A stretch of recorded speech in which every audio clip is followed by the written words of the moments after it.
to have your company in this concluding session.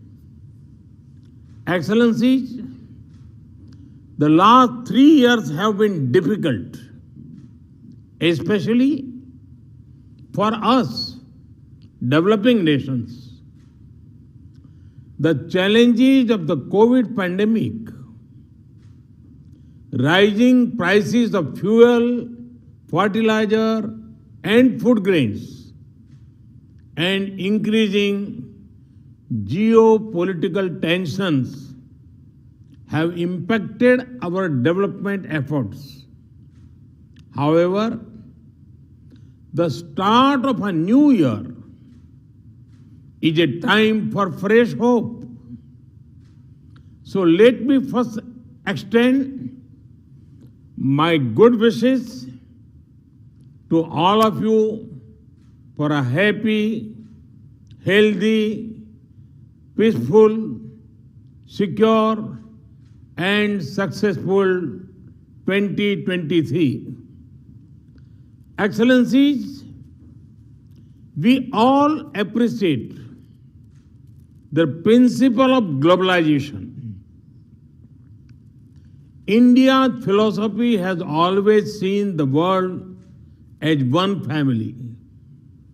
However, developing countries desire a globalization that does not create climate crisis or debt crisis. We want a globalization that does not lead to unequal distribution of vaccines or over-concentrated global supply chains.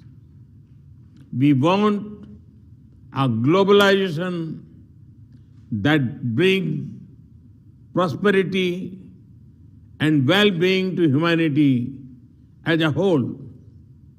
In short, we want a human-centric globalization. Excellencies, we developing countries are also concerned about the increasing fragmentation of the international landscape. These geopolitical tensions distracts us from focusing on our development priorities. They cause sharp swings in international prices of food, fuel, fertilizer, and other commodities.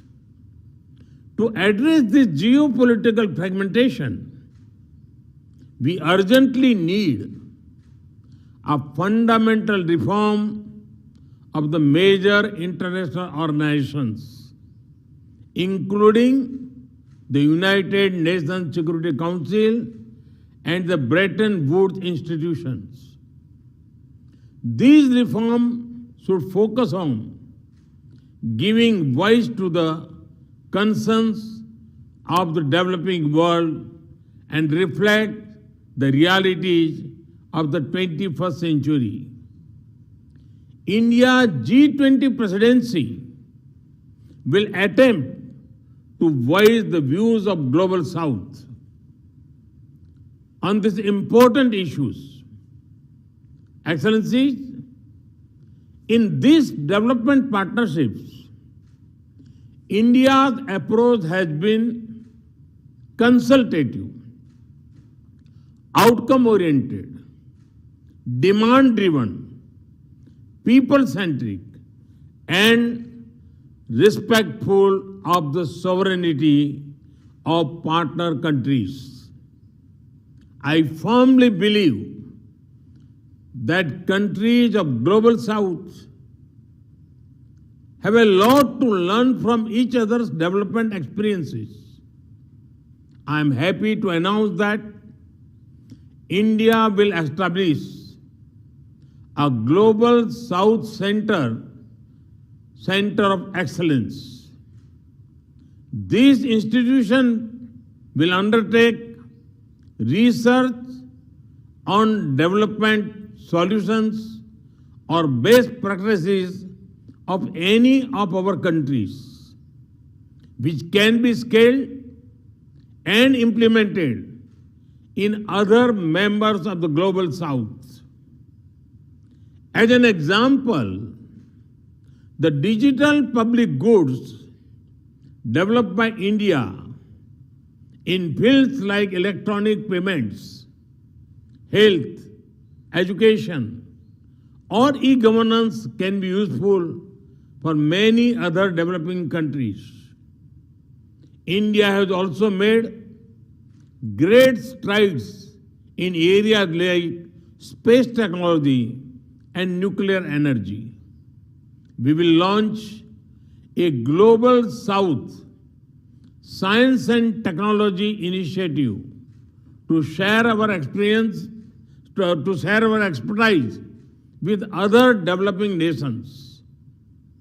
During the COVID pandemic, India's Vaccine Maitri initiative supplied made in India vaccines to over 100 nations. I would now like to announce a new Arogya Maitri project. Under this project, India will provide essential medical supplies to any developing country affected by natural disasters or humanitarian crises. Excellencies, for synergizing our diplomatic voice, I propose a Global South Young Diplomats Forum to connect youthful officers to our foreign ministries. India will also institute Global South scholarships for students from developing countries to pursue higher education in India. Excellencies, the theme of today's session is inspired by the ancient wisdom of India.